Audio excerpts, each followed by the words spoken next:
So Reverend Matthias sent an email saying that he was not going to be able to make it, or a text.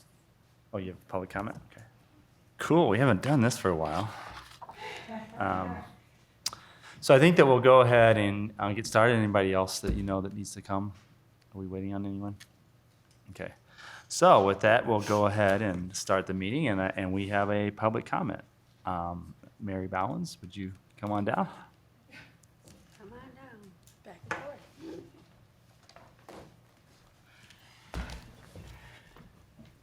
Okay, I'm Mary Bowens, president of GREA. Thanks for taking on this important topic. I have a lot of information prepared, but I guess what I tell my members is you can't complain about something unless you've got suggestions. So I'm going to go right to the suggestions of what I see helping improve the evaluation system for the teaching staff. So one of those things is to allow the professional decisions of the teachers drive professional development and the PLCs rather than being told what is important. It must be terribly difficult to create a single PD for staff who are early in their careers compared to someone who's got 30 years in. Make the evaluation more of a mentoring model where the expert leaders are the ones that are giving feedback and sharing skills for teachers who need or ask for support. Other evaluation tools, such as the 5D, create an open dialogue between evaluators and teachers to be continuous, non-threatening discussions of the teacher's practice. Refrain from using evaluations in hiring, transfer, and termination decisions. Currently, a probationary teacher in years 3, 4, or 5 will be non-renewed with the GRPS if their final score is minimally effective. So teachers who have been effective for up to 4 years could lose their positions in Grand Rapids because of a low score, regardless of their performance the first 4 years of teaching. Evaluation scores are also used in job placement decisions. Staff are moved based on scores, sometimes to positions in which they are not strong and they know it. They struggle and may move into the minimally effective range, though they were effective in their previous positions. Instead of non-renewing that teacher, it seems logical and rational that they move back to where they were effective. Allow new hires to stay in one position or at least one grade level so that they can get a good handle on the curriculum of that grade. Commit to leaving probationary teachers where they are successful. Evaluators need to be checked on their use of the rubric. The subjective and often punitive use of the Danielson is obvious in some cases. Change the mindset of the evaluator to a mentoring model and then give them time to do it. Make sure that the published process for the evaluation manual is followed. Have the manual available at the beginning of the year so teachers, especially new hires, can know more about their evaluation and support the new hires with mentors who can guide the new teachers through the process. I also suggest that all training of evaluators and the evaluated be done together. There is an advantage to knowing what is expected from both parties and begin the collaborative practice of improving teacher practice. Do not use evaluations to force staff to volunteer to do extra duties to prove that they are the team player or as a promise to raise their evaluation scores. Evaluation should be an opportunity to grow and gain insight to the practice of teaching and learning. Let's get back to that model. A supportive system will encourage teacher retention and strengthen GRPS. Thank you.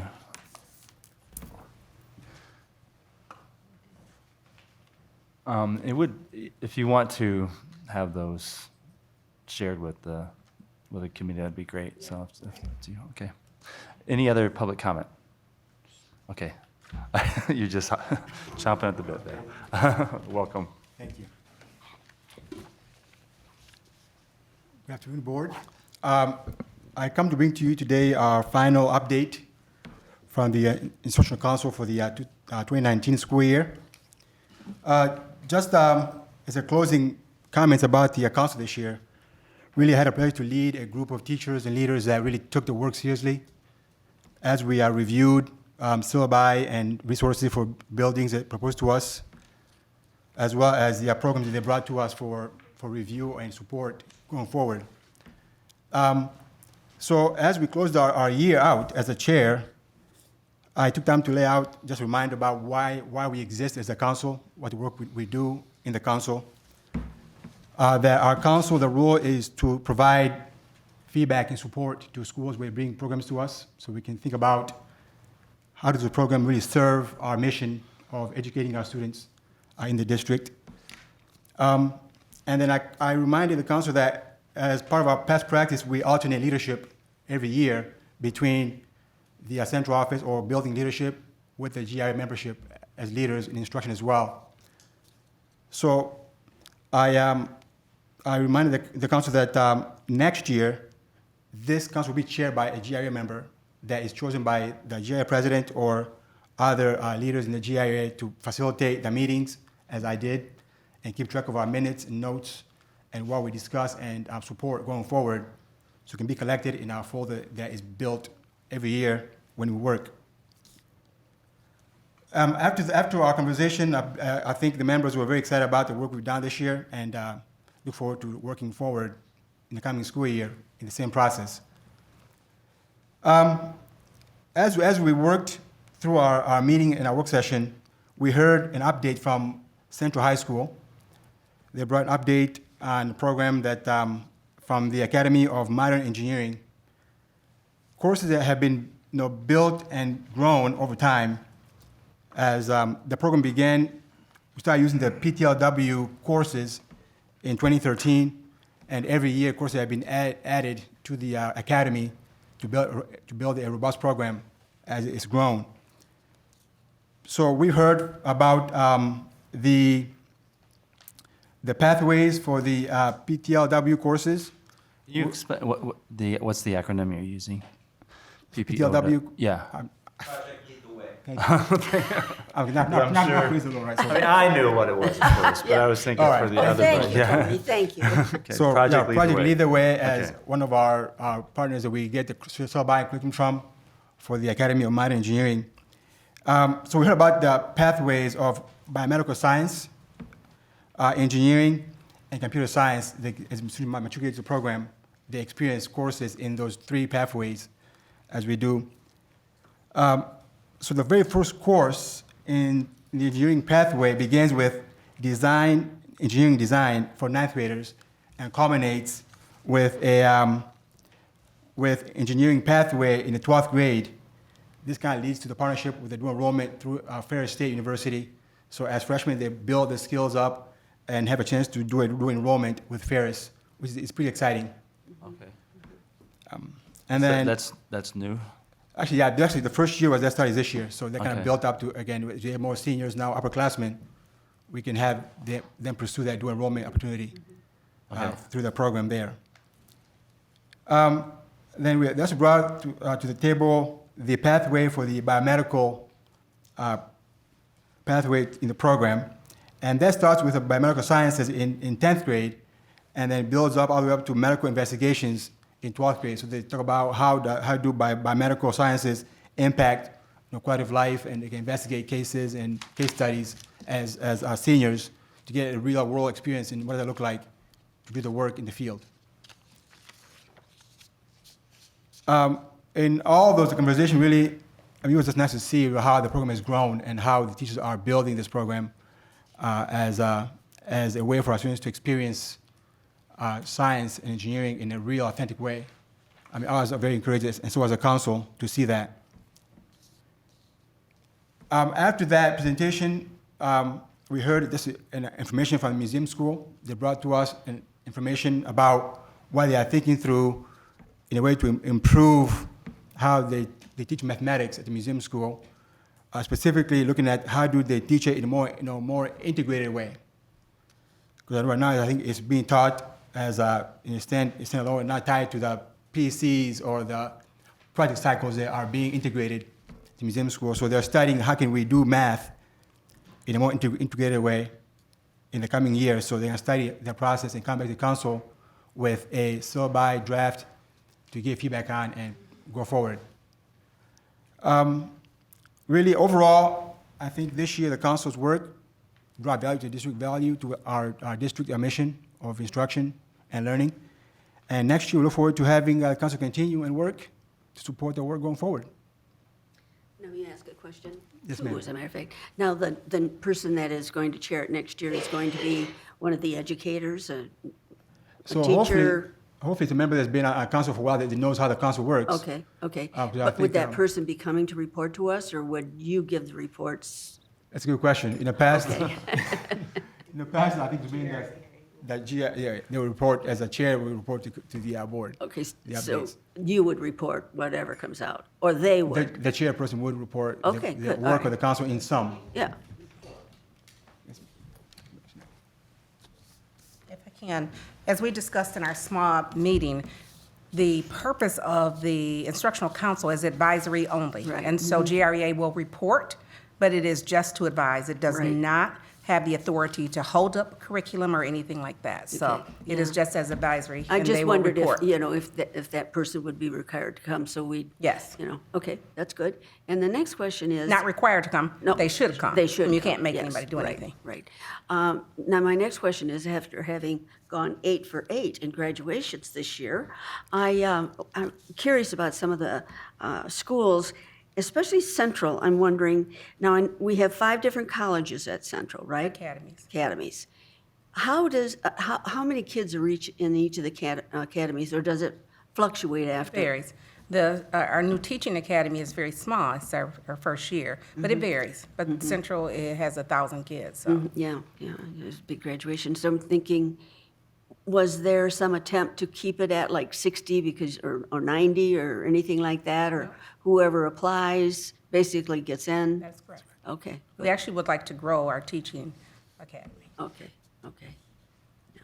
I just wondered how many of those kids, I know they were graduating from Innovation Central, but I wondered how many of those kids were from what area or so on. Is there one area that's more popular than the others? Is that one that's? One area of the city, are you The talking about the academy, feeder? the academy. Is one academy more popular than the other?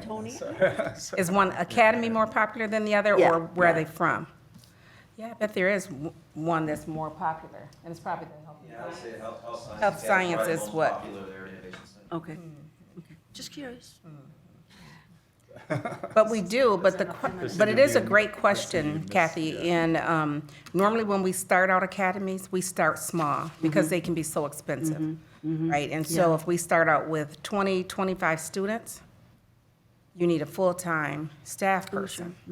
And so they can be expensive, and so we do start out small and may limit it to 60 kids total. Total, okay. And then we grow, so Okay, that's a great question. okay, No, that's a great question.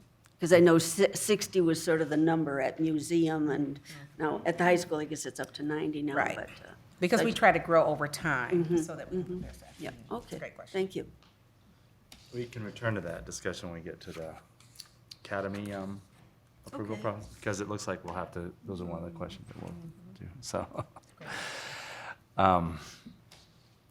So yes, I did want to bring up our conversation from the committee, and most of the people in the room weren't at that meeting, so it's just the conversation, and the minutes haven't been produced yet, but we did discuss overall the role of the instructional council, but really also then the role of the board, and how we end up approving curriculum, how the board holds the superintendent responsible for curriculum changes and implementation.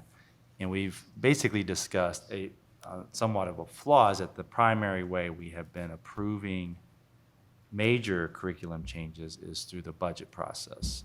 So we buy new math textbooks, we spend $1 million on textbooks, that goes, and so that committee, which was made up of Christian Grant, the president, and then the chairs of finance and legislative, met, and we decided that we will create a structure that will come to the full board in a work session to discuss how we do that, if I'm characterizing that.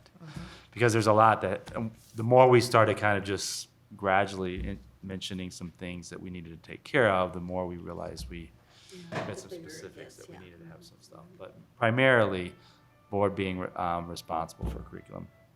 However, we did talk about that the board's work is much better when the instructional council works well, because then we get feedback from, you know, administration and from instruction, and so we kind of know what's going on. But that's still, like you said, an advisory process, and ultimately, the board has to take actions, which has tended to mean when we buy stuff. Okay. But this committee should play more of a role with holding accountable for, you know, how do we assess the work, so. And another important piece is, whether the members of the instructional council agree on something or not, it does not stop the administration from doing the work of the district. Right. That's the important piece. So, And if we feel strongly about it, obviously funding it is right, it responsibility. becomes this, Yeah. That's right, yeah. yeah. And there, yeah, so, especially that's true when there's been large-scale changes for the way instruction is done, you know, and then the instructional council. The instructional council, it is a forum for people to express, you know, ideas for change, and whether or not that change brings about problems that some Improvements, people. yeah. It doesn't mean that, but it is a forum for us to consider input, so. So appreciate your work for making it a good, it sounds like it was a good year, so. It was. You know, the instructional council works well when it's, I mean, it's nice when the instructional council's working well, so I feel confident, so. You will still be coming to our meetings, though, right? absolutely. Oh, This is that's fun. good. So. Now they've got your name straight. This is, I'm on the right You track. guys got practice. She won't stop. She won't stop. Okay, you. we shall move on. So the last two Academic Achievement Committee meetings, we discussed two topics. The Academy Review approval process, and we began discussion around teacher evaluation. And so I recall us, well, I want to see, this looks like you guys are ready to give us somewhat of a report on teacher evaluation. Okay, so let's let you, because I think that we, this is, so, and it was great to hear from Mary Bowens. We're going to be, this is a long process, so we're not deciding anything quickly. So this is that. And then one of the last things we discussed at the last meeting was the idea of conducting some sort of a study of the experience of people with the teacher evaluation process, and that was our next steps. But I'll go ahead and give All it right. to you, since it looks like you're ready to show us something. Sure, if you're ready for us. Good afternoon. My name is Eric Armisen. I think it's important that you know who I am. I'm the director of HR talent and performance evaluation, and I'm a proud Otto Hills graduate, Mulek Park graduate, and Iroquois Middle School. I was a teacher for 5 years, and I've been a alternative ed director, a middle school assistant principal, and an elementary principal, and was hired in 9 years ago when the evaluation law in the state of Michigan really changed to oversee the implementation of evaluation, especially around administrators and teachers. And I think it's shows kind of the vision that the district had to have an educator come in and Absolutely. and do this work. So I have 41 slides. I'm not going to go through all of them. Steve this morning kind of kicked me under the desk and said 41 you, Steve. slides, but Control. it's you know, it's there for information, mostly for you, but I'm not going to go through all of it. Some of the information you already have, but I thought it was all important information for you to have. So Steve Petros is with me, and I'll start, and he'll come in a few slides. And it's not projecting.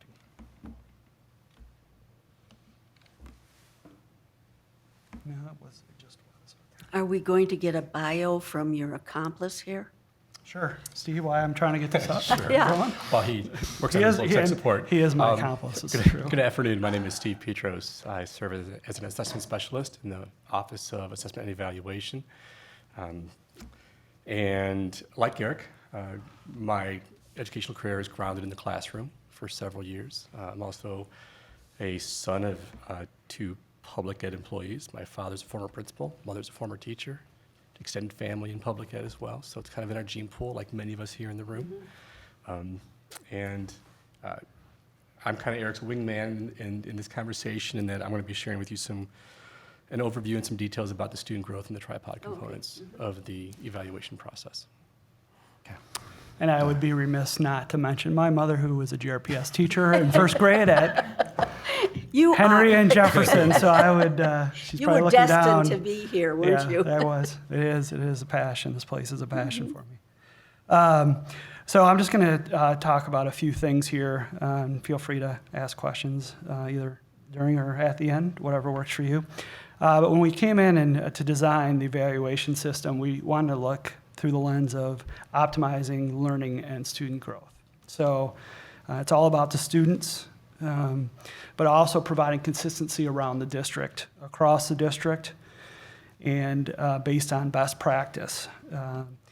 There are some employment decisions that are made by the process. A lot of that is mandated by state law, and we follow through on that. But we don't really look at it through that lens. We do have to make some employment decisions, but it's a small portion of what we do with the evaluation system. It's to inform some decisions around placing people in their strengths, and also looking at the data to see where some individuals may need some improvement, or we're doing well, or even throughout the district where looking at the data and what can we do better. So it's a really great source of data on teaching and learning. So that's really when we designed the system, that's what we looked to do. Some of the overview of current evaluation law, 25% or 40% of student growth is mandated by law. I know Mary said something about the guidebook coming out later. Some of that was just trying to wait to get, is it going to be 25% or 40%? And of course, they made a decision, I think, in April.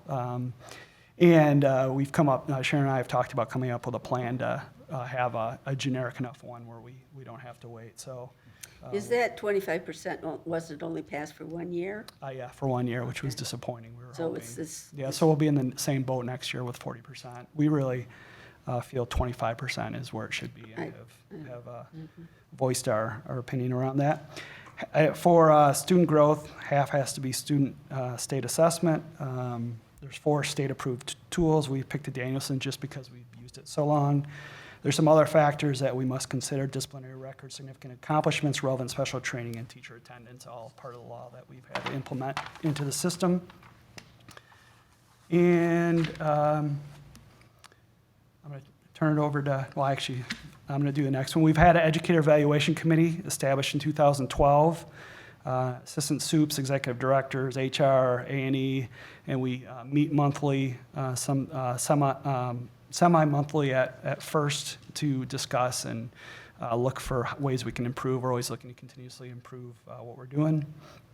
And then we've really worked on differentiating what we do in evaluation to meet the needs. Being in a large district is a blessing because we have a lot of resources that we can put towards developing a great system, but it's also, we have a lot of different role groups, and Steve is going to talk a little bit about some of those role groups and what we've done for student growth. Slides. Thank you. I was like, if that was just the intro. That was a little, sorry. Okay, so You can reach and hit it. I'll try to. Just to ask you one question. Sure. Ongoing differentiation by role. I'll speak. Steve's a going to little talk about that right now. So student growth is the second largest piece of the pie, if you will, with respect to the entire educator evaluation process, second to the observation component or performance measure. And today I just want to kind of go through 4 kind of key buckets with respect to student growth for the sake of this conversation. Certainly if you have questions or want to chat afterwards, we can address those questions in details.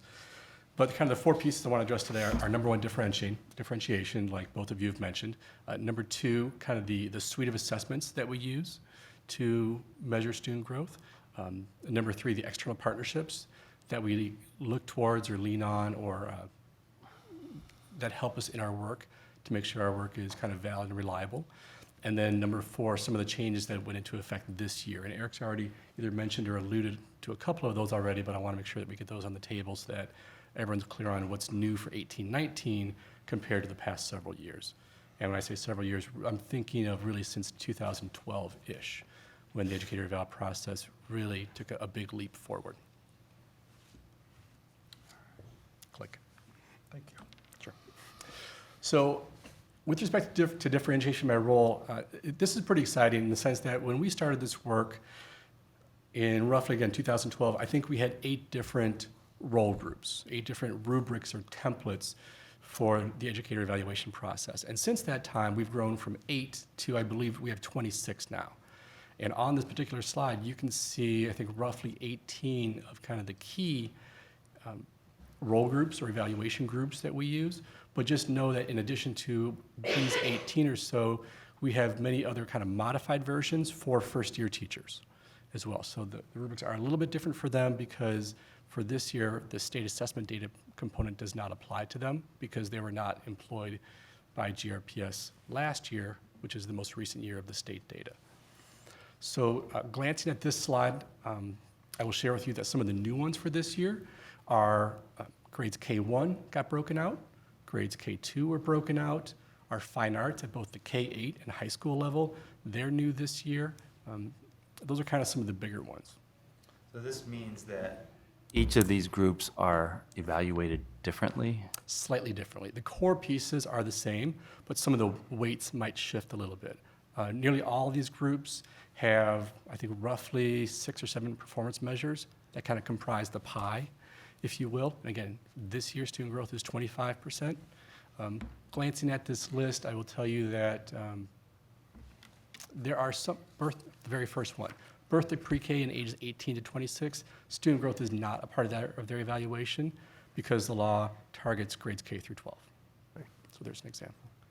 So one of the things that we have really strived to do is try to get as close as we can to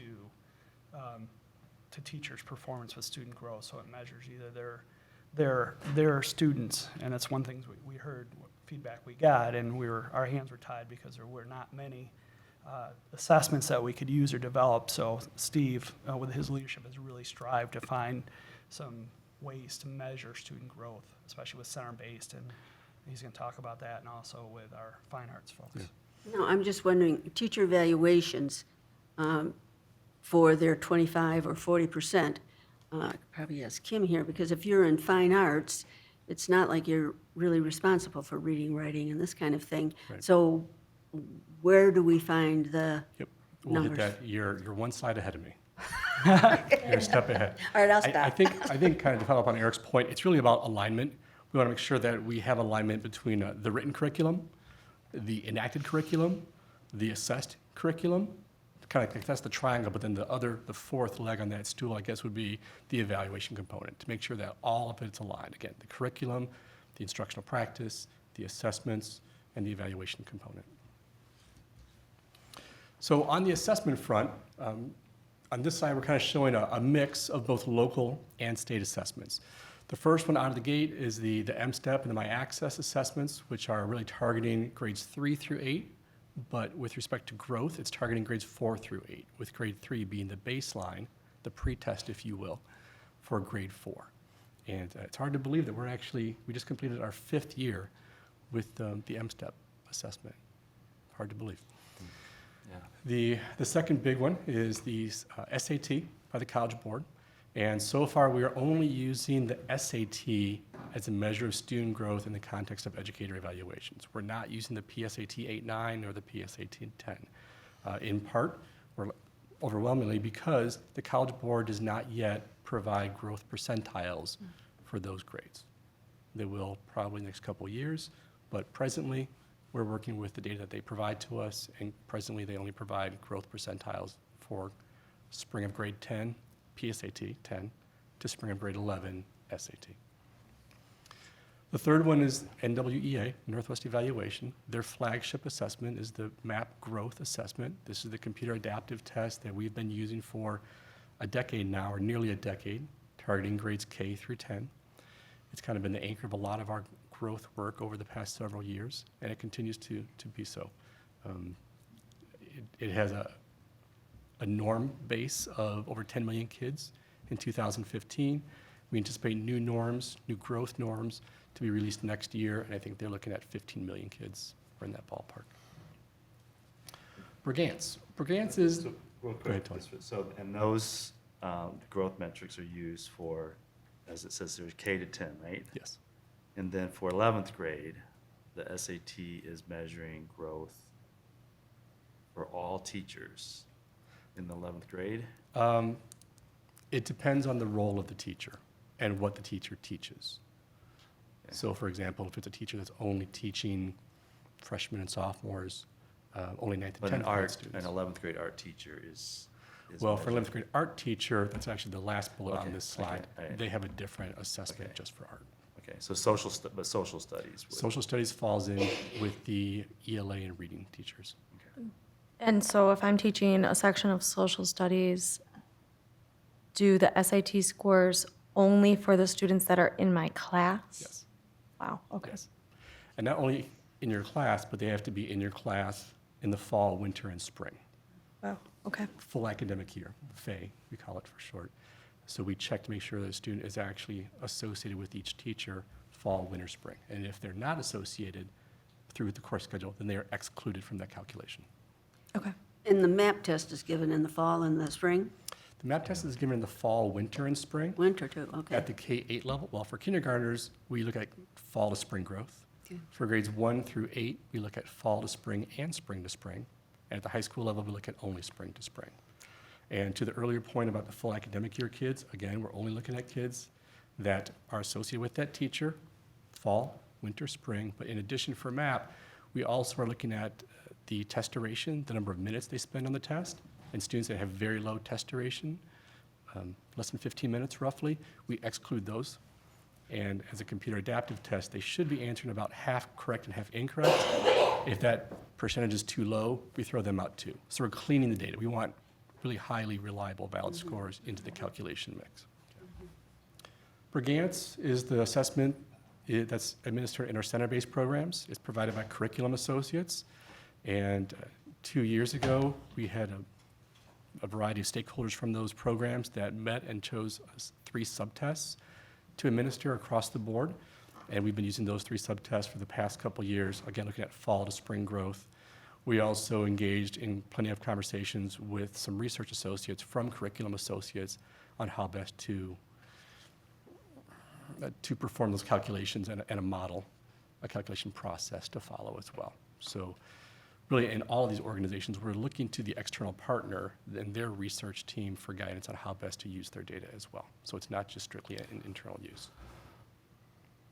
And then the last one, this is new, the Michigan Arts Education, Instruction, and Assessment, or MAIA assessments.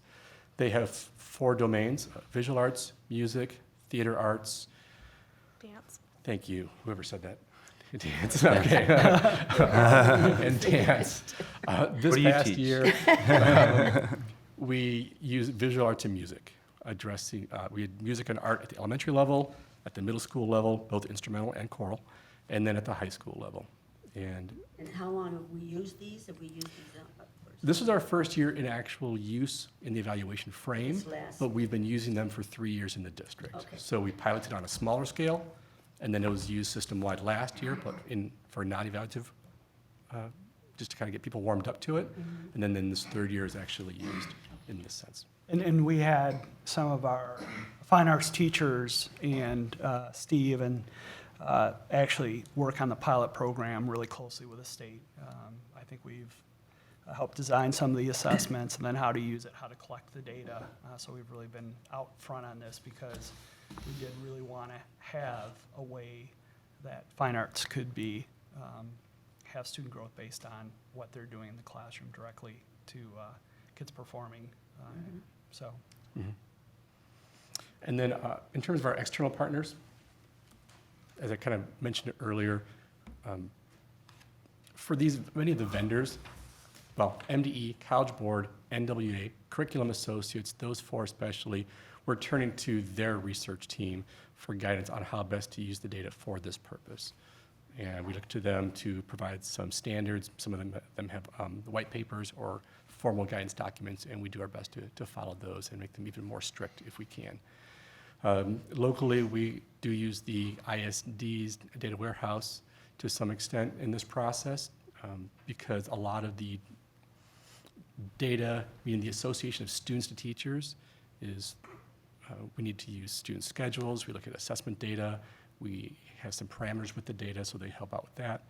And then we also have done some work, even since our early years, roughly 2012-13, with Basis Policy Research, a local firm that does work nationwide on evaluation, educator evaluation, design, validation, and research. Has the College Board, I'm interested that the College Board is now cooperating as using their scores as measures for teacher performance, not just student performance, right?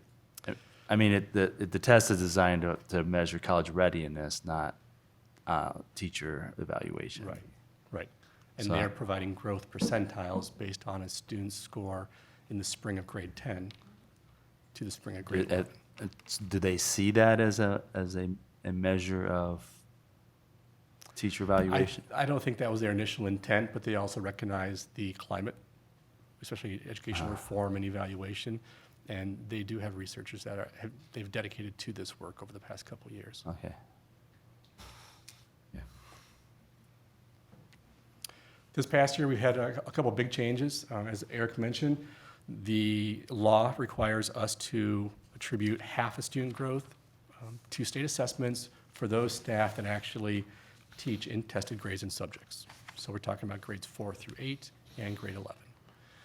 We shifted to the use of growth percentiles, in part because we wanted to ensure kind of the same language across the board in all of our assessments. And I think in general, more people are comfortable speaking in percentiles, like a 1 to 99 range, with 50 as kind of the middle, the mean.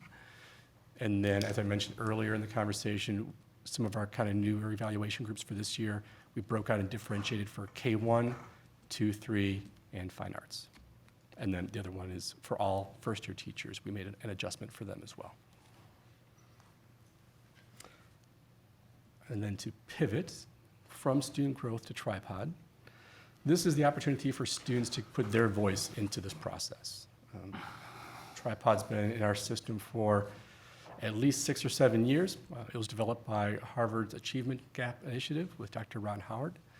It's the only student survey or feedback mechanism that was approved by the MET project. We did some modifications recently.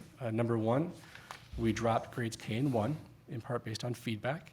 And also for grade 2, our only early elementary grade, it's now administered online, no longer in paper pencil. So that's kind of helped kind of smooth the process as well. We look at a composite score that's comprised of an average of 7 Cs or domains, and they're all listed there.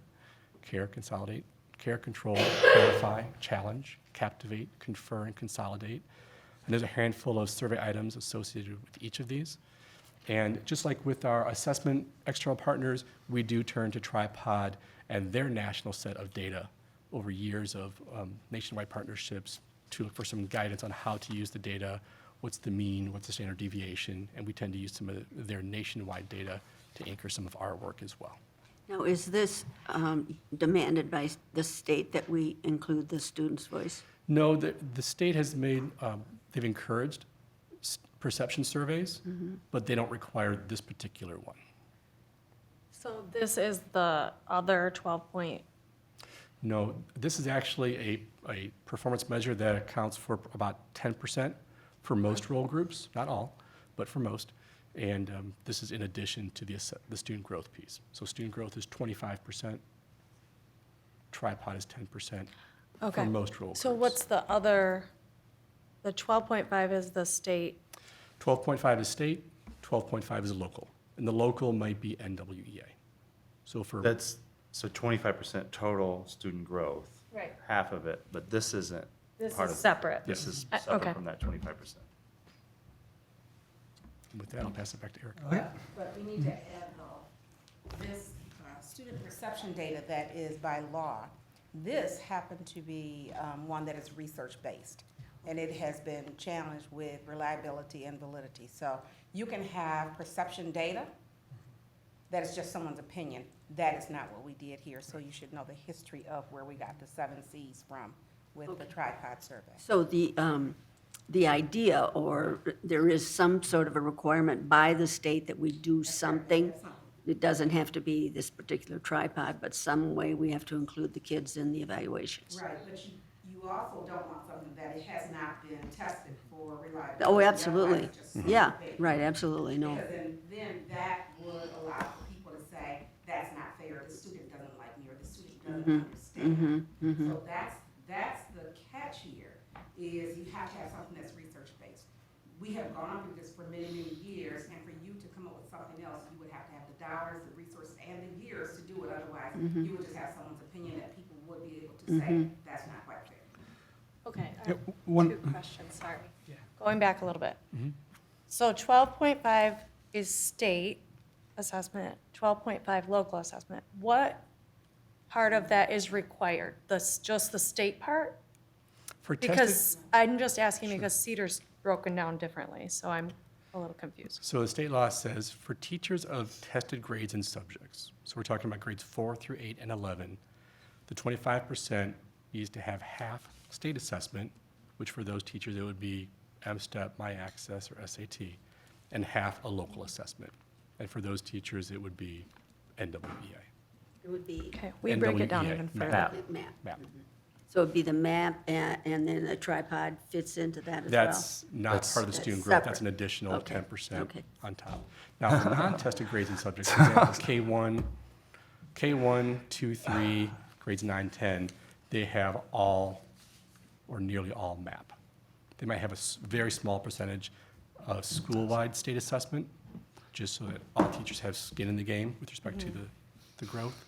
But overwhelmingly, for those role groups, it's overwhelmingly MAP because they do not participate in state testing. So with the, yeah. Oh, might have lost the other one. Oh, this 10% is required by the state to have 10% be student voice. This is just it's now. Not 10%, no. Okay. But we do 10%. We do 10%, yeah.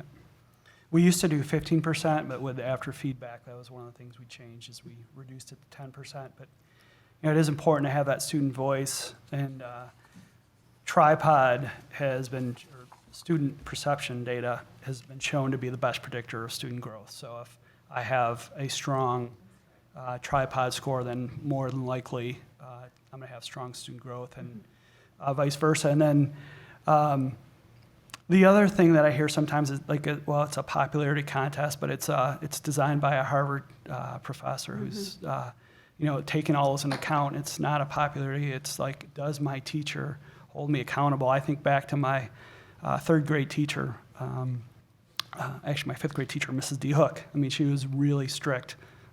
She wasn't the most popular teacher with me, but she really had high expectations for me. Those type of things would come out on this tripod survey. It's not, does my teacher So they like don't me? use the word accountability for those kids, because I think even in ninth grade, kids go, what is accountability? Yeah, that's my mean?" word. Yeah, okay, good, because they asked that in age-specific ways of bringing out the truth. There's 4 different levels of Okay. the survey, Okay. so it's all age or grade appropriate. I mean, really, it's just a great reflective tool. I mean, if we talk about Maslow before Bloom's, or if we say relationships, relevance, rigor, they both start with that student in mind, and that more relational component. And this is the best tool that we provide right now, or one of the better tools that provide teachers with that feedback on student perceptions of their classroom instructional practice. But this is something, if we wanted to, not that we do, but if we wanted to, we could say, okay, let's make it 5% of the evaluation? It is something we could. Okay.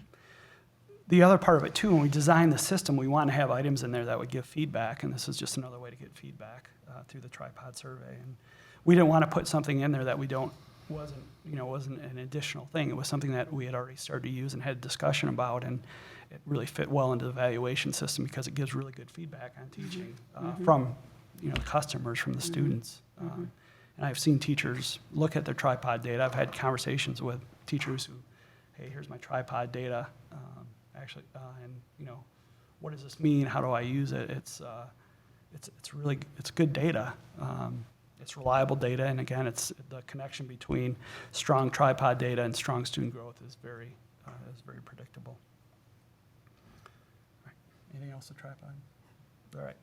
So there's a lot of slides on the Danielson evaluation tool. I know David came around last and gave you a lot of information on that. I just want to hit a few points. Number one, that we've been using it for a long time before I was here. I believe in 2000 there was a group of central office administrators, principals, teachers who got together and did a lot of work and chose the Danielson rubric to be used in evaluation before the law even started. So it's been part of GRPS for a long time, I think 19 years.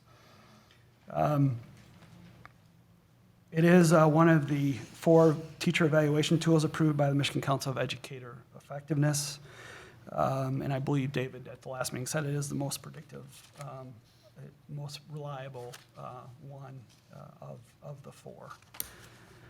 And I broke it down, you know, it has 4 domains. Domains are broken down into components, and components have elements, but I'm not going to go through all those. You can look that over. I think you were sent the Danielson rubric itself. I'm not going to go through all those. I think we're down to about 20, Steve, on the slides. So.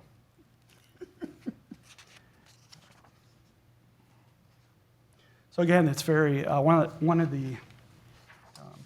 the good things around having a rubric. I can remember when I was a teacher and I was evaluated, you wouldn't have any descriptor of what ineffective, minimally effective, effective, or highly effective was. It was kind of up to the administrator, the principal, whoever was evaluating, to decide what good looked like. Whereas here now we have rubric language that helps consistency across the district. And I'll talk about some of the training we do with administrators to work on providing consistency across the district.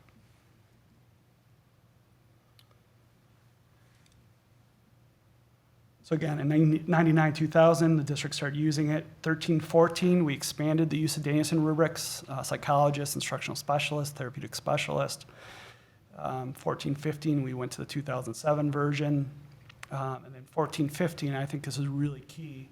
Our new Teacher Academy courses are designed for each component, and the Mentor Academy courses are aligned to the rubric. So when you're a brand new teacher to Grand Rapids, you're going to go through some training that talks about each of these components and provides information and what that looks like. And Tina Watson, who was a kindergarten teacher in Grand Rapids for a long time and now is our induction coordinator, does a really great job on that. Feedback I get from mentors is that it's some of the best, if not the best, training they've ever gone to a professional learner. So there's still some things to do around that area, but it's a strength of how we use the Danielson. I was vetted by Cambridge Education, basis policy.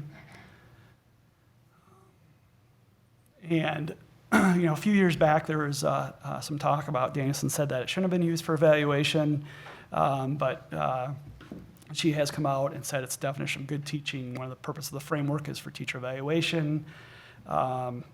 She has made a lot of money off it through evaluation by having it for software companies that do, so I think that's a strong sign. But this March, I talked to somebody from the Danielson group, and I know they confirmed that, yes, it's used for evaluation purposes, and I explained our system, and she responded that it looks like we're really doing what Danielson meant when she said what good evaluation looks like. So, self-reflection, differentiation between a brand new teacher and a tenured teacher, and also when I talked to her about our new teacher academy, she really was interested in maybe even us coming down and do some presentations at some of their conferences. So I think we're on the right track. We always are looking to continuously improve, but I think the Danielson framework has served us well at this point. And again, pre and post observation conferences, scheduled and unscheduled observations, experience the new teacher's process are differentiated. So those, again, all recommendations from Danielson around good practice, and that's some of the things that we do. Stakeholder feedback. We've input from yearly evaluation focus groups of teachers and administrators. So we haven't done focus groups every year. We've done them some years. Steve and I have sat down with individual teachers and administrators. I've met with Mary yearly, but we also meet more often than that to talk about evaluation, because You know, Steve and I are in central office, we're in central office, but we need to make sure that we are listening to the people on the ground who are implementing. And that's why I think it's so good that Steve and I have both been teachers and I was an administrator, because we understand the process. And I've been really passionate about that. It has to be something that works for teachers and principals. It just can't be, we're not doing teacher evaluation, teacher evaluation is part of a bigger process, and that it has value other than just at the end of the year, I'm going to get some kind of score and rating. And then previous and current MEA UNISERV directors. And, you know, and we've gotten a lot of good information. I try to remember, this is a tough year to try to remember things. So I try to remember some of the things that we had changed. So I think one of the best things we did, I think these are all important, but we lowered the weight for early observation for teachers new to the profession. So I'm brand new. I'm getting my first observation and a rating in, could be as early as October, November. And, you know, I remember when I was a first-year teacher, holy cow. I still shake my head at some of the things I did. That it would be so low they couldn't come back from it. So that first observation is only 10%, and then they improved, and we've seen that really help, and I think that's very fair. Differentiate number of observations for probationary teachers. That's some things that we got some feedback last year. Was okay, if I'm in my first or second or third year of teaching, I need more support than if I'm in my fourth year or fifth year. There's a big difference, and that decision was made to change that, because then one of the most important resources for educators, for principals and teachers is time, right? So if administrators can focus more time on those new teachers and maybe some other teachers with performance concerns, if we eliminate some observations, they can use that time towards doing that. So additional observations for teachers with performance concerns. So for our tenured folks who are struggling, we have additional, and then for some of our probationary folks, Mary and I had talked about what about adding additional observation to help them give another chance to get feedback and then also improve. Because that is, we always want to see our folks improve. That is our goal, is to see folks, everybody from the person with the lowest score to the highest score. If they improve, that's going to help and improve outcomes for students. K1 tripod we eliminated for evaluation score that came across from feedback. Additional differentiated student growth rubrics, again, from feedback. So we worked really hard to do all these things based on feedback. And we don't think we know everything. Again, we know that there's folks who are living this every day who have great feedback for us, and we appreciate that. Rigorous evaluator and observer training.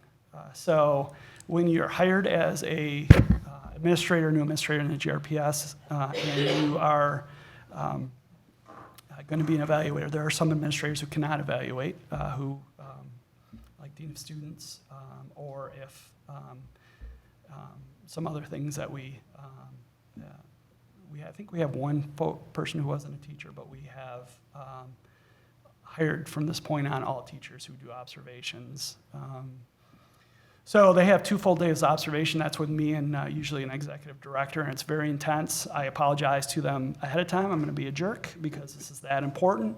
And we start with them watching videos of teaching and learning, and then they have to rate it, and then we have this, it's almost like a game where everybody says, how do you rate that component? They have to put their finger out, and then they have to use evidence to defend their decision, and then ultimately, they have to agree with what I'm doing. So that's the first day. The second day, we actually go into schools, and then they actually go and observe teachers in the same process where they have to provide evidence of why they scored it, and there has to be some agreement with the trainers on. And we're looking really, are they logical in how they're making their ratings? Are they using good evidence? And when I say evidence, we teach them to look at what students are doing or not doing and connecting that to the teacher practice. So that's the second. That's a full day observation training. I may ask somebody to do an additional day if I feel like they're not where they need to be. Sometimes they ask me if, hey, can we do some more training? I've done that.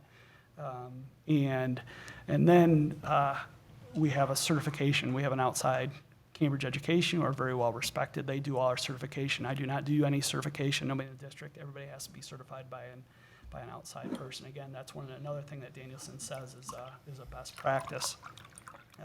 That is a very, very hectic and nerve-wracking day for all of us. I've been doing it for 9 years. I'm the trainer, and I still get pretty worked up about doing that because you want to be certified. You want to be doing this well because you know that it's that important. The other part of the training that we focus is on how do you give feedback, how do you get written feedback, and how do you give verbal feedback. So we'll do a role play between, I'll be the teacher, and they'll give me feedback. And we focus that on just when is learning best, when can learning be better, and what are some next steps. And that's an area where, again, that is important because we're not doing this just to do it, to get a score at the end of the year. We're getting what feedback. And I do a lot of observations for administrators who may be out on leave, or if we don't have, so I'm in buildings a lot doing those observations. And all the teachers that I've worked with always really appreciate the feedback and improve practice. And you always try to leave them with one or two things that they can do a little differently, and those conversations are really important. And one of the favorite parts of my job is having those teaching and learning conversations with our folks. So these evaluators who are they? Mostly principals and assistant principals. Okay. We may have some school improvement facilitators if they're depending on their funding, but again. I don't have the data in front of me. I think we still have only one evaluator who was not a teacher in the So past. that would be a Kinda principal or grandfathered assistant them principal in. that was not a teacher. So there just may be one. I think. So we in have the one. future, going forward, we're going to make sure that, I think since 2012, we have not hired Okay, good. anybody who's evaluated who's been, Okay. actually, I don't think we've hired a principal or assistant principal who's not been a teacher. Okay. Again, I'm not guaranteeing that data. That's data off the top of my head, but I'm pretty, at least 90% sure that's what we've done. I can't think of anybody who hasn't. The other training that we do is we do IDP workshops for evaluators with teachers who have teachers who are less than effective. I have several sessions or work sessions. We talk about how to write good goals, how to give feedback, how to do the process. Because again, our goal is to help folks who are struggling get better, because that's better for everybody, better for the teacher, better for the district. Helps us with retention, and it helps students have better outcomes. Here's some of our effective results. As you noticed, most of the bars in effective and highly effective, very small bars ineffective, minimally effective. And I'm going to go a little more into that detail, but this is kind of visual representation that really effective and highly effective is where our teachers are at, which is awesome. I brag about our teachers all the time. Here is a lot of data about our percentages. So in the last 6 years, less than 1%, actually less than 0.5% of our teachers have been ineffective. Minimally effective, 5.29, 55 effective, and 39% highly effective. So this is to this point then, the 25% for student performance on these tests, it hasn't really ruined things for people, I imagine. There's 39 and 55, so that means way over half the teachers. Looks like maybe 8 or 9% of the teachers fall down. So having to be rated based on your student performance doesn't, student growth, does it hurt that much, would you say? It depends. It depends on the teacher's student growth. It hurts some, it helps some. Again, Steve has worked really hard to develop a system that measures student growth in the fairest way possible. That still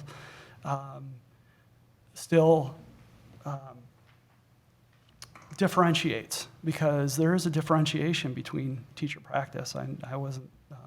There's teachers that were better than me when I taught and teachers who weren't. So we're looking for several data points, not just one or two data points that show effectiveness. And I think the student growth helps some people. It may hurt some people. The thing that we've really strived to do is design a system where the student growth is as close as possible to the teacher as possible. It's not always because of some of the mandates that we have, it's not always possible, but we strive to try to get that student growth as close as we can to a teacher. But I also think it matters what a teacher evaluation is, and if it's not just to deem teachers. So, I mean, I think that we have to take into account, it's improving learning. So that's what you said at the beginning, is it's about student learning. And so does the measure help us to improve student learning? I mean, I am interested in, anyway, we can come back to this. Thanks. Go ahead. Continue. So this is some data I put together around how many of our minimally effective teachers who improved to effective or highly effective. And as you can look, it's close to 50%, 14, 15, 73, 65, 53. So, it is working where folks are improving. And as I look at, and I'll talk about this year's preliminary data a little bit, just briefly, but I think this shows that the system does work, that people and teachers are improving, which is what's best for kids. So, communication and transparency. We talked about the evaluation guidebook, evaluation orientation PowerPoints. So we've developed some PowerPoints that are differentiated for all the groups. So if I'm a preschool, pre-K teacher, my evaluation orientation PowerPoint is going to look different, again, to provide consistency across the district. That process is different than a high school. So again, there's different PowerPoints for all those different role groups to try to be as informative as possible. The evaluation guidebook is 71 pages. I'm sure there's a lot of stuff that most people maybe have never looked at, but it's all there if you like it. Evaluation software for stages that, teachers can see exactly what their scores are, what their ratings are, what the feedback is. We developed some things around they can see what their cumulative scores are. One of the things that we changed a few years ago was it used to be I, as an observer, would go in and I would rate all the components, and then I would say, all right, I think that practice, what I saw, that lesson was minimally effective. And then a teacher somewhere else at another building could rate all the components the exact same way. And I'm like, oh, that's, maybe that's effective. So what we did is we developed a system where, as an observer, I'm not evaluating or rating the final score. I am rating each of the components, and then the software calculates a score, and that gives me my rating. So again, we did that to provide consistency across the district. And everything is on stages, so teachers have access to all their evaluation forms and documents and can upload information and evidence. And then there's a final evaluation rating website, so each individual teacher can log in using their computer password, and they can see all their scores. So if they would like to try to calculate their own score to make sure it's accurate, they can do that. We put all that information out there for them. All right. So there was some, at the last meeting, there was some conversation around how to calculate. Are you guys interested in seeing how we calculate a final score? Can you give us a quick summary? Okay, here's a quick summary. So we have all these data points. They all have different scales. So some are 0 to 3, some are 1 to 100, some are 0 to 4 scales. So what we have to do is convert those all to the same scale, so a 4-point scale. So basically what we do is we calculate a percentage. So for this score in this performance measure, so this is 90% of what I could get in that score. So then what we do is basically just multiply that 90% by 4, and you get the same percentage on a 4-point scale. So there's some calculations it's done, and it's basically, it's all, there's some subtraction and some multiplication, some division, but the nice thing about the guidebook, for each and every performance measure, it's step by step. This is how you do it. There's an example. So again, so folks can figure it out themselves, because we are transparent. We want to make sure our most important thing is that it's accurate. So if we made a mistake, please let us know and we'll change it. We have changed it. There's been times where a principal has keyed in the wrong rating for professional development or something else, or some more information came across where we've changed that to reflect what the true score is. So basically, you take every performance measure. They all have weights. So our performance measures are the tripod survey, student growth, professional development, professional responsibilities, teacher attendance, which is part of the state mandate, and am I missing anything? I think that's it.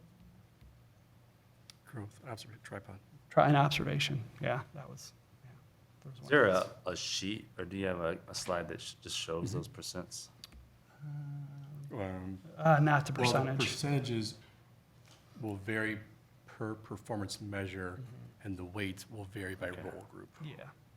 So we do, and we have. Okay, I guess this is helpful. So this is just how we add up all the points, but The there is. classroom observation is the Danielson. Yeah, so that's either 50, 60, or 75%, depending on what other student data you Okay. have. So like the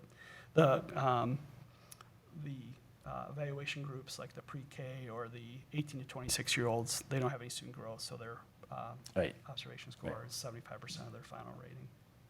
If I don't have tripod, then my 50% observation weight goes to 60%. Okay, that's fine. Any other questions? So one of the things that I just kind of want to wrap it up with is that the effects of teaching efficacy on students. Students with less than effective teachers take at least 3 years of effective teaching to catch up. Student with less than effective teachers for 3 consecutive years rarely catch up. Students with highly effective teachers for 3 years in a row significantly outperform average students. As teacher effectiveness increases, lower achieving students are the first to benefit. And then again, all the long-term outcomes, including likelihood of going to college, earnings, all of that. One of the reasons why I'm so passionate about being a GRPS. And so this is some data. So in 13-14, we had 73 minimally effective and ineffective teachers. 14-15, 84. 18-19, 38. Past 4 years, 60.7% minimally effective teachers have improved to effective or highly effective the following year. So when you look at almost a half decrease in minimally effective and ineffective teachers. So I think the system is doing what it needs to do. If you look over that last one, and Steve goes, really? I go, yeah, really, over 1,000 effective and highly effective teachers each of the past 7 years. So it's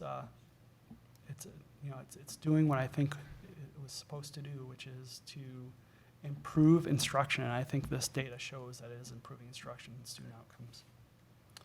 Any questions? You guys have any? Go ahead. I'm good right now, I'm just processing. So I think that this is helpful, certainly helping to understand how this, I'm thinking about how to go forward. One of the, I think, and I'm not sure if this is what Ms. Lewis was asking about, the way we, the percent of teachers that get minimally or ineffective is small.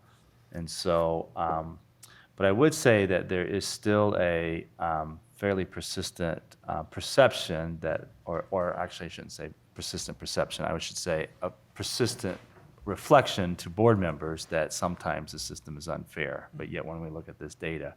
So I think that that's one reason that I'd like to see a perception. So I'm just thinking about how do we do this in Fortune. I think that we have to have the full board weigh in on this, but having a perception survey on the experience from both evaluators, administrators, teachers, et cetera, that Basis Policy Research offered last time would be really helpful in terms of it. And then I also get the sense that there's a sense of what we should continue to do, what we should do in the future. I'm not sure if it's fair to ask this, but what I wonder that we could do as a committee is do the perception survey, reflect on that perception survey, and then even if we do the exact same thing in the future, although I would say that I would imagine the perception survey would cause us to at least tweak things, but even if we do the exact same thing in the future, that comes back to the board as a reflection of what we should do. So rather than So I'm trying, if we're going to recommit. So, I mean, I was thinking about this even as the questions about tripod. So I remember when Harvard came in and I mean, this was all stuff that was presented, and I'm probably the only board member that knows this. So how do we get the board to be familiar with the system that we use in a way that they can kind of own it?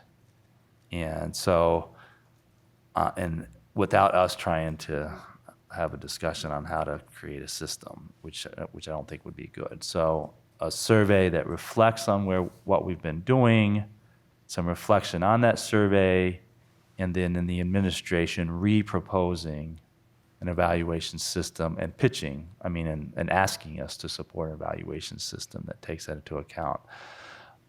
That would give us a chance to kind of own it, ask the questions about student growth and why and what tripod is used for. I hear a lot about tripod. I look at this here, it's 10%. It seems fair and reasonable, and that it doesn't end up, and then there's all these other things that we hear questions about Danielson, but I'd like to hear kind of an argument about why we should continue to do what we do, or if we should make changes, what those changes should be. And I'd like to be grounded in the experience of the evaluation. So I don't. I'm just so glad to learn this stuff today. Yeah. This is truly, whenever I had questions, I ran to Sharon, and Sharon would straighten me out, but I've never heard it all together in one spot, and it's been very educational. And I imagine, since I've been on this, my third year on the board, there might be other people who haven't heard it either. I'm sure Kim probably has it from a different experience, because she gets evaluated, but so I think the whole board ought to hear this.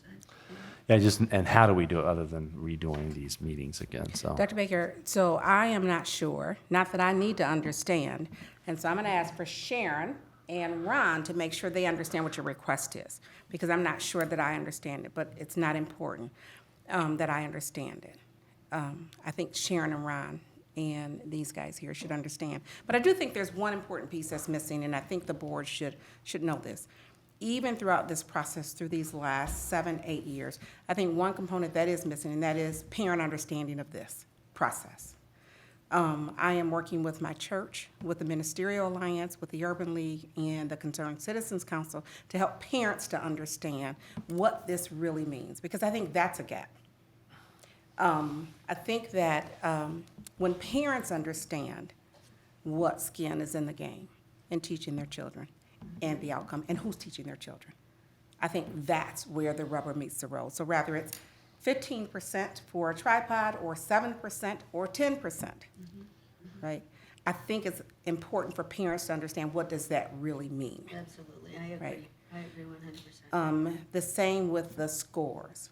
And the other thing I would like for the board to understand is, prior to me being the superintendent here, teachers were not placed based on evaluation outcomes.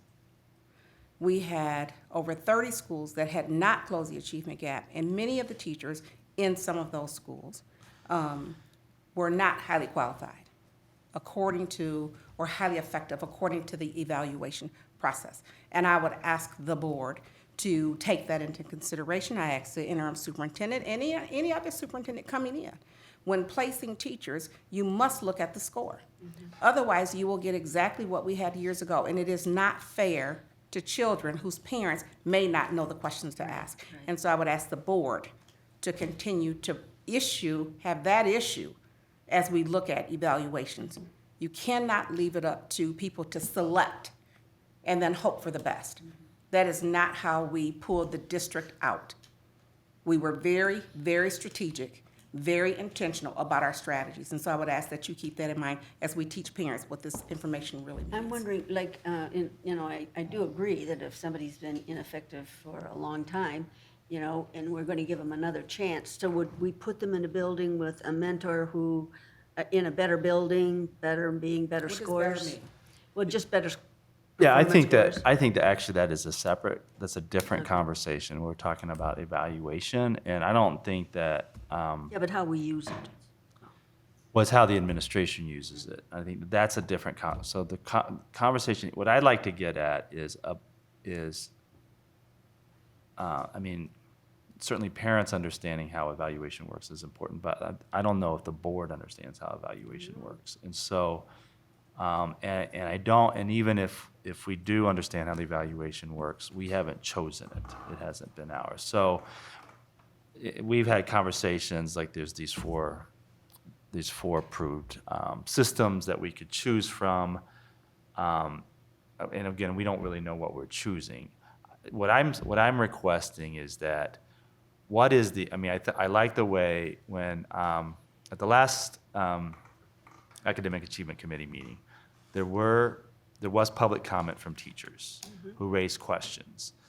The people from Basis Policy Research who've been doing this kind of research in lots of districts, not just us, said that the questions that were raised reflect similar concerns that are raised in lots of districts.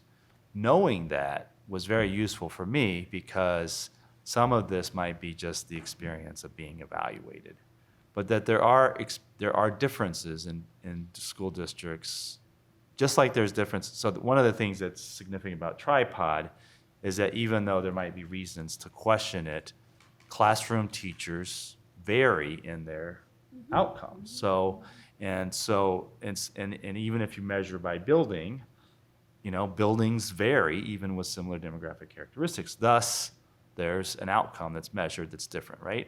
I'm sorry, I don't have my chalkboard. So, but if we have 10 schools, all with the same demographics, some schools are better than others. And Tripod can measure that, or other evaluation systems can measure it. Well, the same thing can be true for how districts implement evaluation systems. And if we knew what the experience was of our administrators and teachers, compare those experiences to other school districts, if necessary, make adjustments to evaluation system. But I'm not even asking you to make adjustments to evaluation system. I'm asking that an evaluation system get brought back to the board for us to agree to, so that way we can own that evaluation system and feel confident when we talk to people that this is our evaluation system. I don't know if that's, maybe I'm not trying to be, so basically what I'm asking for, if, and I don't have the authority to ask for it, but is the Basis Policy Research to do the survey. That administration reflects on the responses to that, and then submits a proposal for a new evaluation system that we can reflect on. For a evaluation For a system, not evalu- necessarily a new. Not necessarily a new one, right, a evaluation. If nothing changed, at least the board could say, okay, well, this is what we do, and this is why we do it. We've seen this data, we know what it is. And then we can know it is our evaluation system. And maybe we have to do that every few years because the board changes. So, I remember when Harvard. I'm gonna ask Sharon and Ron to come up to make sure they understand. Okay. Because they're the ones that need to understand Okay. the request. Okay. Thank you, gentlemen. Very informative.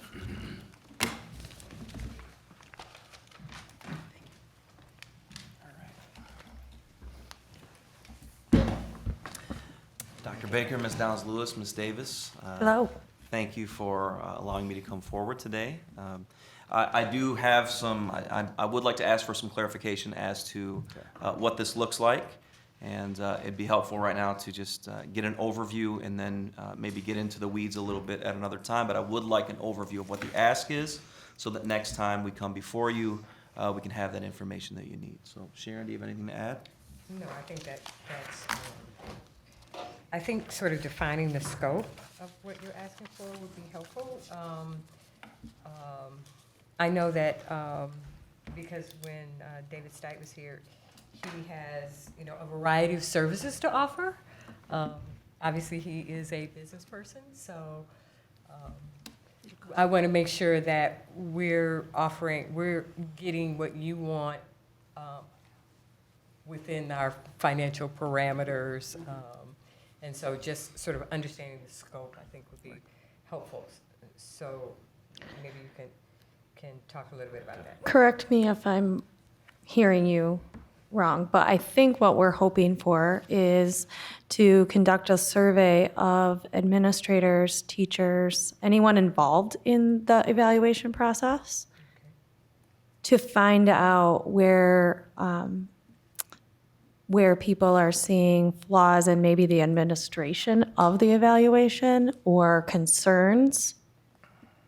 Because the question that we would hope would be an outcome of this survey is, or would be answered with this survey is the administration tool the problem, and do we need to look at changing that to one of the other three? Or are there some things that can be addressed in the administration of the evaluation tool? So here's what I hear when you ask that. I hear that you believe that there's a problem No. and that Look, you Sharon, I'm want going us- to Yeah, interrupt help because me. I actually feel really, I'm upset with the, seems like it's become an adversarial conversation, even though I've been speaking with the superintendent since January that one of the things that we would work on this year was that the board would own the evaluation system. Right. And I'm trying to figure out how to get to that point. Absolutely. Now, at the last meeting, Right. David Stite offered, I understand what he offered. and I'm And asking. you were going to talk to the superintendent, that's where we left it. Yes, and I have mentioned it in a couple settings, and I'd like to follow up on that. If that is something that you would advise against, I'd like to know that.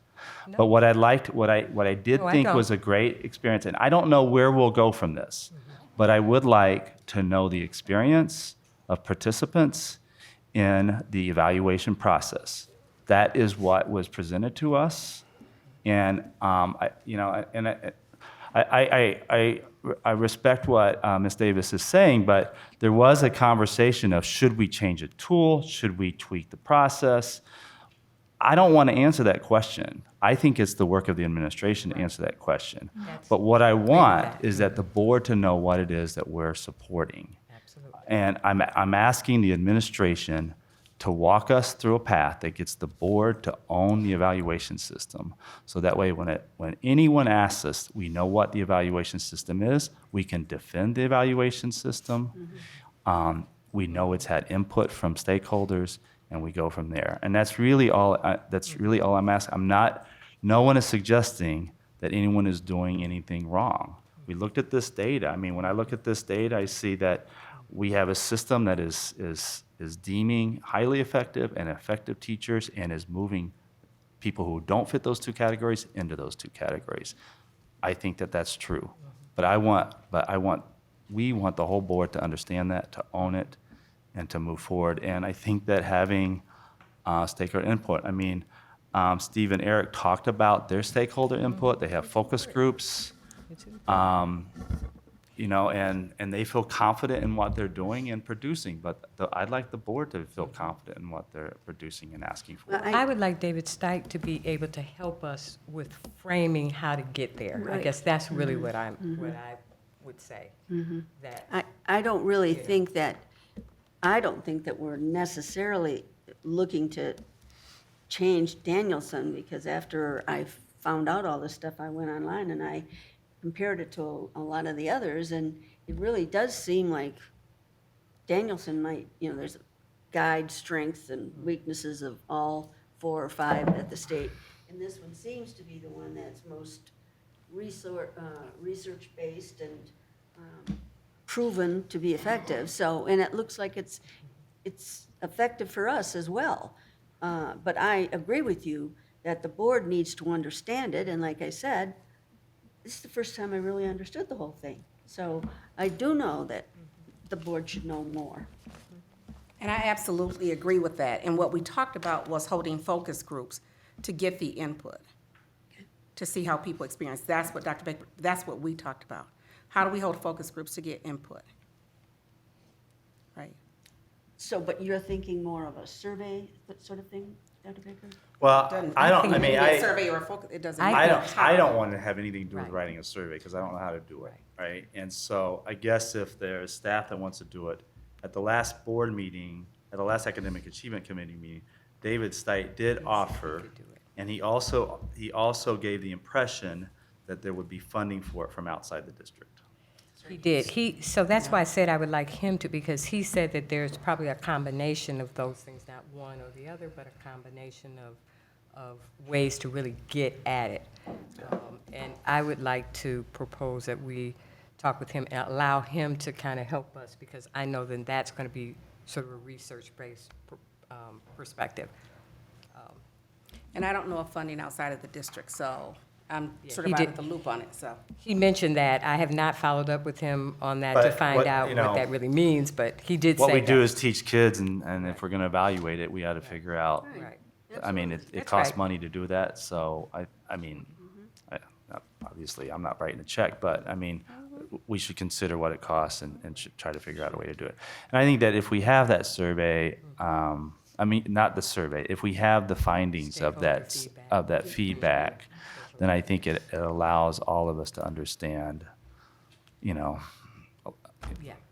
to go forward. And so, I'm clear now. I don't know. and then we decide next steps. Yep. So the only step I think that we really need to discuss now is, do we figure out a way to get to a stakeholder evaluation by either starting with David Steit's group or another alternative? And then we can go to the next step after that's done. Is that clear now? I understand. For me, All right. thank you. Okay, thanks. Oh, I guess one question, what timeline, what kind of timeline are you looking at? Because I think that kind of helps us decide to. How about, could we just have a proposed timeline? I don't know how Yeah, long it proposed takes to do timeline, it just sort because, of a I mean, general teachers are timeline. gone, and, I mean, it's So, probably yeah, hard to get focus thinking- groups together in July, but Right. I don't know what a timeline is reasonable. So whatever, So maybe whatever it September, takes. October time, we have to let people come back into school. and- How about if could the next meeting we just discuss who and what and how it's going to be paid for, you know? That makes We don't need to know, and let them decide it, so they would know how long it takes. I don't want to say we need the information by September if it can't be gotten by September.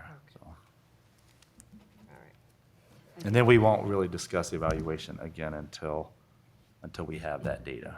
So next month, it'll just be, how are we going to get the data? And then, Yeah. okay, that's good. Sounds good. Thank you. Thank you.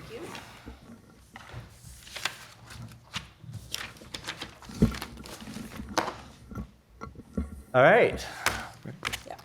Okay, so the next topic, for the next topic, we're going to discuss the Academy Review Approval Process. I believe at the last academic achievement meeting, there was a tremendous amount of work that went into this, some sharing out as it relates to some things that have been done in the past. And it was our task, based on the feedback that we received from you,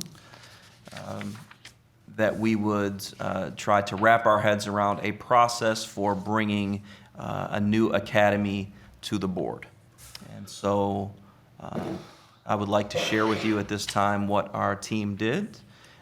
We tried our very best to simplify this, and of course, we would appreciate your feedback once I have the opportunity to present. So, of course, first, it's relatively straightforward, the background and this description of the recommended academy. So I'm thinking this will be a few paragraphs just to provide some background on what we would like to do. Secondly, of course, there is a needs assessment. So how will this address needs or gaps within current conditions and where we want to be?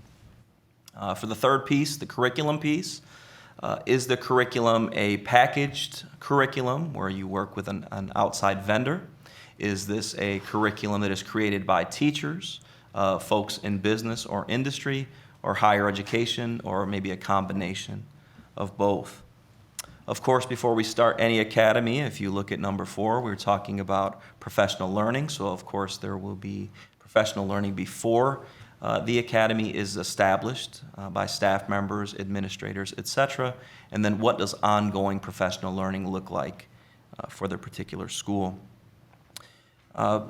Pretty important, timelines, locations, and facilities. So we're hoping that that folks do not come to us with, hey, we want to do this in a few months. As you know, an academy takes some time to get off the ground. And on the flip side of this document, we've put some timelines in place for when we would like to receive these recommendations.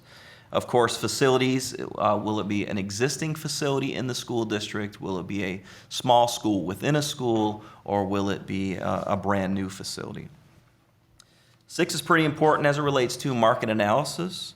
So, of course, analyzing the job market. We know that there are many positions out there right now that do not have the appropriate number of persons to fill those positions. So, of course, that would be a driving force. Or are there positions, careers in the future that we would be preparing our students for? Maybe some that don't exist, but we're preparing them with multiple skill sets so that they will be able to do wonderfully in those careers. The question was asked when Malunge was here about projected student enrollment by grade level. Of course, this varies, as Superintendent Neal alluded to. In many instances, the freshman year, this is a smaller number of students to make sure you get this right. If you think of the recruitment and retention efforts that are connected to this piece, there are many times, I think of some examples at Innovation Central, where a student maybe in his or her freshman year wanted to connect with a particular career pathway or academy, and then being exposed to different academies within that building in that student's sophomore year may want to join with that academy. And we've always allowed that in the past because we know students sometimes at 15 or 14 years of age don't know exactly what they want to do. But it's incredible in many instances that folks have done their due diligence prior to going into the academies, and they're able to stick with those academies throughout their high school journey. If you think of the Academy of Teaching and Learning at Innovation Central, of course, we're looking for a group of about 30 students to get it off the ground. When we fall short of that, there are also some recruitment efforts that happen with new students that come into the building, or again, students who are on another pathway who may want to about that, pursue teaching and learning or something comparable. The Academy Partnerships and Advisory Board. The partnerships are so important when we get into small schools, and it is amazing how well the small schools run when there is representation from higher ed partners, business and industry, et cetera, where those individuals serve on advisory boards. We have so many exemplary advisory boards in the system who fundraise, who bring in persons from business and industry to present to students, to provide internships, et cetera. And we think that is an important piece. The board probably wants to know the recommended academy budget. So, of course, when you're getting an academy off the ground, there are costs beforehand. So, hiring an administrator before the academy gets off the ground. You need someone to.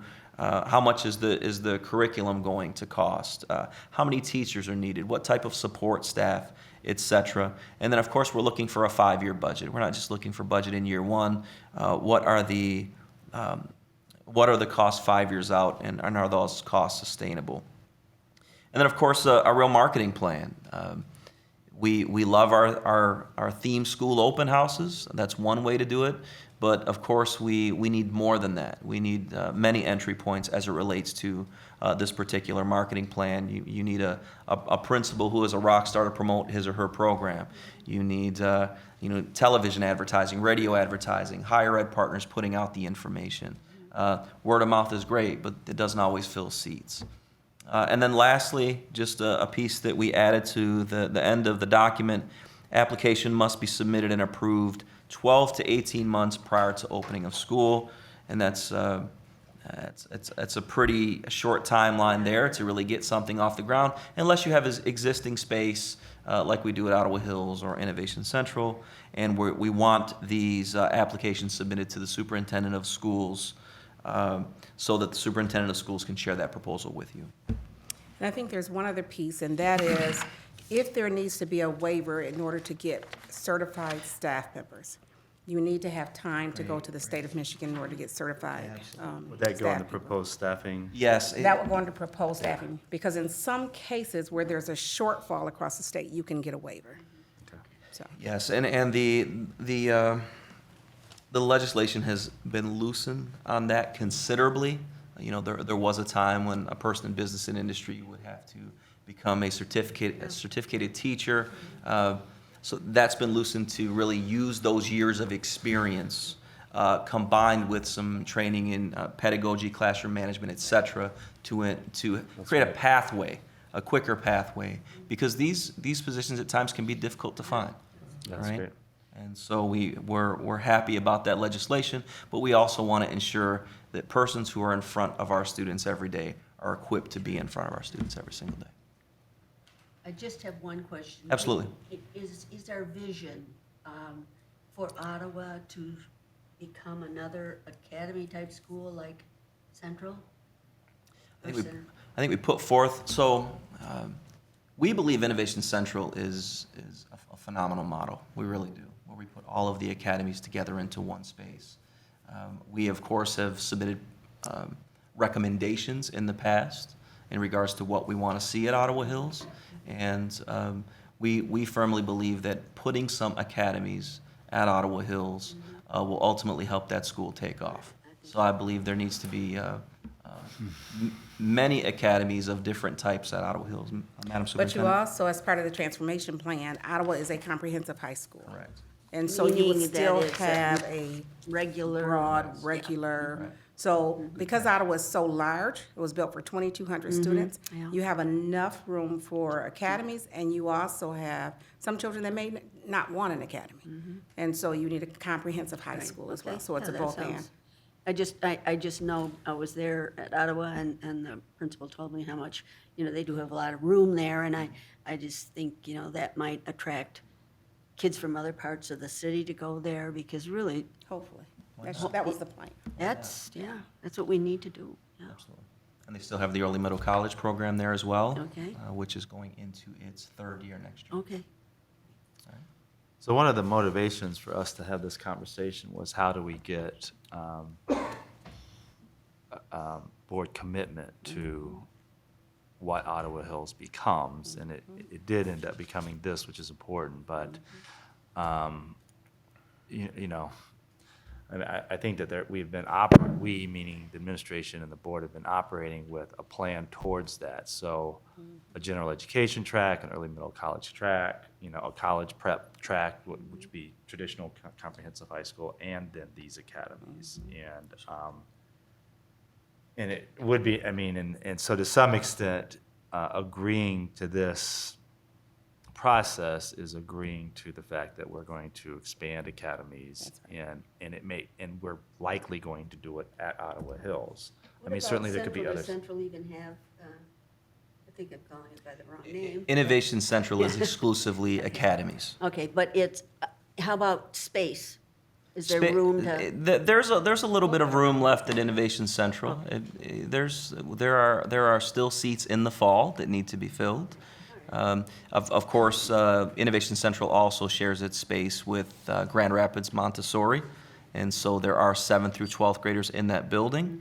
But there's a little bit of space over there. The building was built for more students than it currently has, but it is a vibrant Not many space. more, though. It was built Not for many. about 1,400 students, and so you're reaching almost capacity. You don't have But you're- that With the much Montessori room. in there. With the But your Montessori. question is in regards to whether or not we would expand academies Yeah, at Central? well, just, like you talked about, where are we going to put So them? we, at Innovation Central, we have 5 academies. And for every single academy, there needs to be a scope and sequence, there needs to be curricula, there needs to be a 4-year pathway.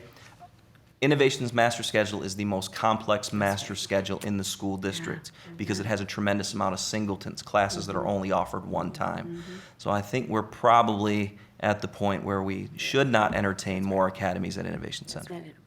So agreeing to do more academies basically does mean we're agreeing to do academies at Ottawa Hills, without a new shift. And so, did you have any questions about this? You're trying to? No, I think it looks great. And what we're focusing on now is this document something that the board would approve as the document that comes to us every time there's a proposal?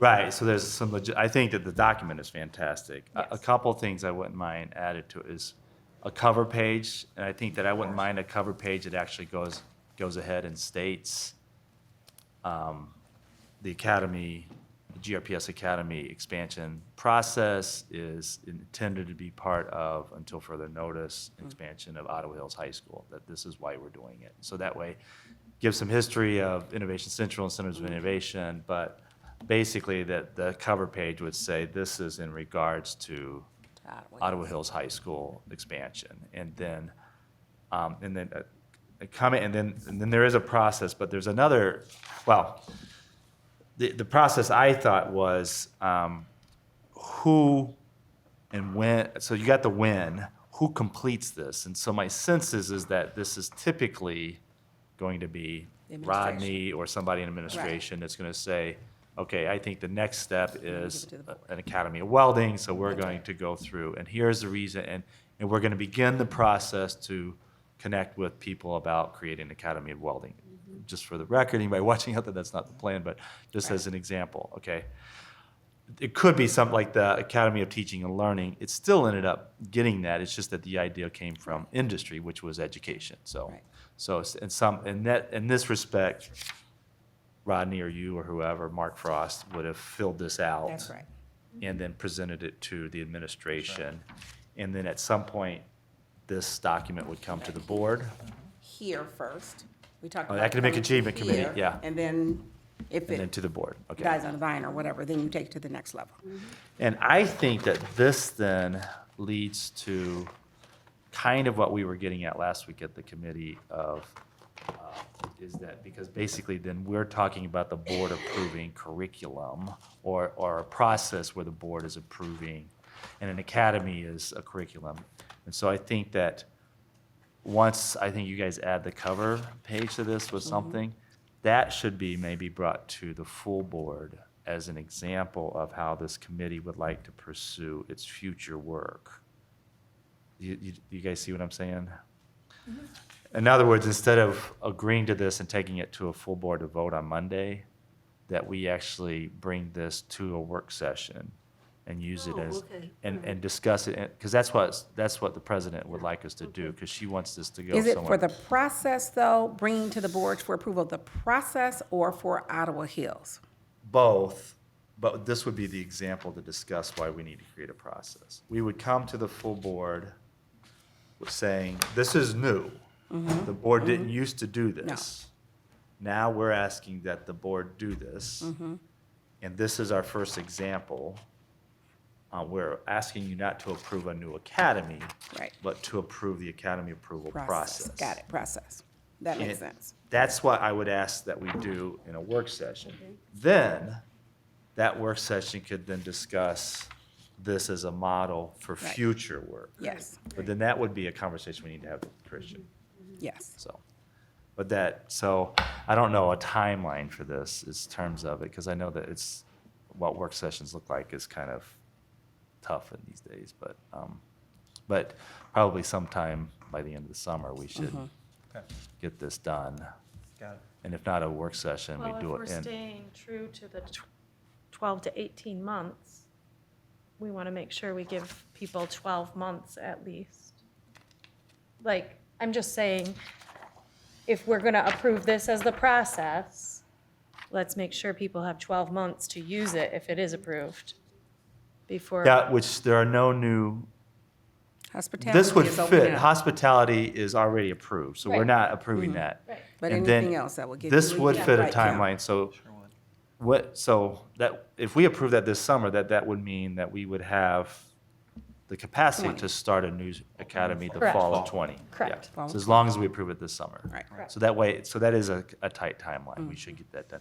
So if it can't be done in a work session, And then we should do it in a full I board just meeting. have one clarifying question, and I don't know if it needs to be answered right now, but when this is brought to administration, they would still be able to say, like, no, we're not even going to bring this to the board, right? So there would be a filtering prior to bringing it That's to the right. board. I mean, if someone had an idea, right, to start a new academy in Grand Rapids. Yes. Right, they won't have this form. They would come and say, we want to open up a museum school. And we, the administration would say, not in our wheelhouse, yes or no, we can't get that done. So you wouldn't even see the form.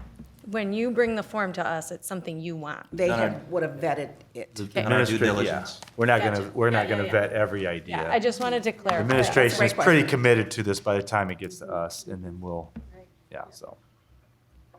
Does that sound good? So we got, that's clear, so It's clear. attach a cover page with some background, and then that will go to either a work session or a full board meeting before the end of the summer. All right? Okay. Cool. All set. All right, that's it. Wonderful, thank you. We're adjourned. Thanks. Thank you.